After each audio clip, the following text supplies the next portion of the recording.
you'll have known that the Oxford English Dictionary's word of the year for 2016 was post-truth. You'll also know that there are 3 books, no less than 3, no fewer than 3 rather, that have come out right now on that subject. And central to any argument about this post-truth landscape is fake news. The somewhat newly minted term fake news has become prevalent in today's society. But what does it actually mean? The term fake news can be vague. The definition of fake news encompasses several forms of misinformation, such as political propaganda and sensationalist falsification. While some people take whatever they hear or read at face value, others believe that fake news is one of the largest problems of today. In fact, according to The Guardian, in 2019, half of Americans saw fake news as an even greater threat to the country than terrorism. How would I define fake news?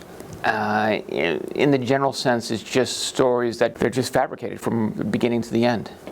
It's taken on different meanings, but in basics, they're stories that have been made up by someone. Well, I think the key ingredient in fake news is intent. It's deliberately putting something out there that isn't true with the intent of some way manipulating public opinion. Though it has always been around, the problem of fake news has worsened with the advent of social media, since misinformation could spread rapidly between people. With the web, people don't know where they're reading their stories from. So they don't know what is a legitimate story. They just see a story as a story as a story. So they see a Facebook post or they see something on Twitter and they can't tell the difference. One of the dangers, obviously, is that people will absorb it and use it as a basis on, say, how to cast their vote. And with the internet, that makes it especially difficult because somebody will see something and it's fake news, and without thinking they pass it on.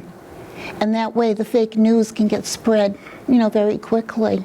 And between the social media and the web, you can have millions and millions of people all around the world read it, and you've got your point across. Now, that brings up the question, who creates fake news? Anybody could create it. So, it's not one person. You and I can create it. You could write up stories about your school, or I could write up stories about your school, completely made up and fabricated.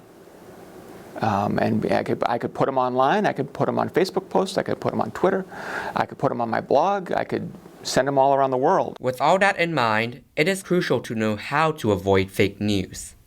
That's up to the reader. It's a responsibility of the reader, and that's why it's so tricky. The reader has to be aware of where they're going and what they're looking at. So if you're following a Facebook post, or if you're following a Twitter feed, or if you're going to a website, you know what you're getting into. So it's up to the reader to determine what is a legitimate source or not. This has been Vinh with Code Blue News, and back to you in the studio.